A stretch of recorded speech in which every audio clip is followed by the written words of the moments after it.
اللہ تعالیٰ فرماتے ہیں 27ویں پارے میں وما خلقت الجن والانس الا لیعبدون، کہ میں نے تمام جنوں کو تمام انسانوں کو صرف اپنی عبادت کے لیے پیدا کیا ہے۔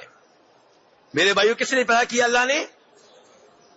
عبادت کے لیے نہیں، صرف اپنی عبادت کے لیے، یعنی کہ ایک مقصد، دو مقصد نہیں۔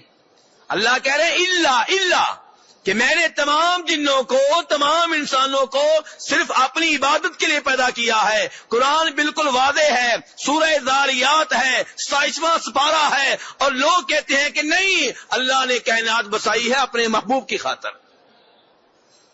اللہ سے پوچھو، اللہ کہتا ہے قرآن میں، خالق کہتا ہے قرآن میں کہ میں نے تو جنوں انسانوں کو صرف اپنی عبادت کے لیے پیدا کیا ہے، اور انسان کہتے ہیں نہیں، اللہ نے کائنات بسائی ہے اپنے محبوب کی خاطر۔ اگر اس سے روکیں تو کہتے ہیں جی تم گستاخ ہو، تمہیں کیا پتا محبت کا۔ ارے اللہ کچھ اور کہے اور آپ کہیں نہیں یا اللہ ایسے نہیں ہے، اس سے بڑی گستاخی کیا ہوگی؟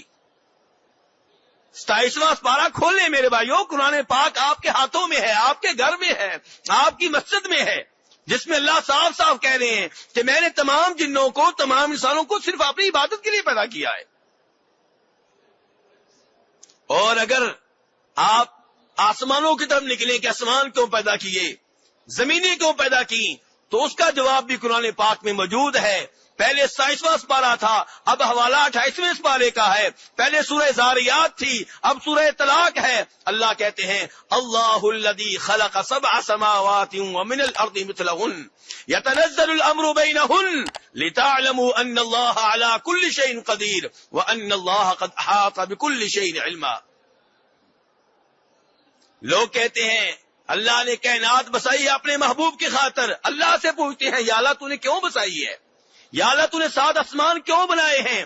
یا اللہ تو نے 7 زمینیں کیوں بنائی ہیں؟ اللہ کہتے ہیں میں نے 7 آسمان بنائے، میں نے 7 زمینیں بنائی، کیوں؟ لِتَعْلَمُوا أَنَّ اللَّهَ عَلَى كُلِّ شَيْءٍ قَدِيرٌ، اے انسانوں تاکہ تمہیں معلوم ہو جائے کہ اللہ ہر چیز پہ قادر ہے، اور تمہیں معلوم ہو جائے کہ اللہ کا علم کتنا گہرا ہے۔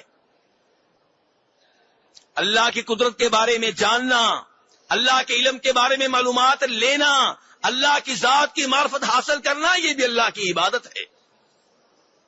تو خلاصہ کلام یہ نکلے گا کہ اللہ نے تو سارا سلسلہ قائم کیا اپنی عبادت کے لیے، اور ہم محبت میں آ کر، عقیدت میں آ کر من گڑت روایتیں بیان کرتے ہیں اور کہتے ہیں نہیں، محبوب علیہ السلام نے کہا تھا کہ اللہ نے کہا ہے کہ میں نے کائنات بسائی اپنے محبوب کی خاطر۔ ایسی من گڑت روایات محبت کے نام پہ، عقیدت کے نام پہ اگر پیش کرو گے تو کسی اور کو بھی روایتیں گڑنے سے تم روک نہیں سکتے۔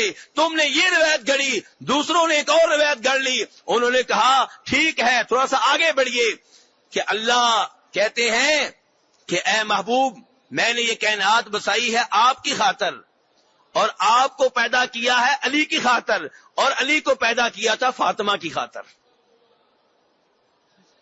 رضی اللہ تعالی عنہما۔ اب کیا کرو گے؟ ان سے کہو گے تمہاری روایت جھوٹی ہے، وہ کہیں گے تمہاری بھی جھوٹی ہے۔ کیا کرو گے؟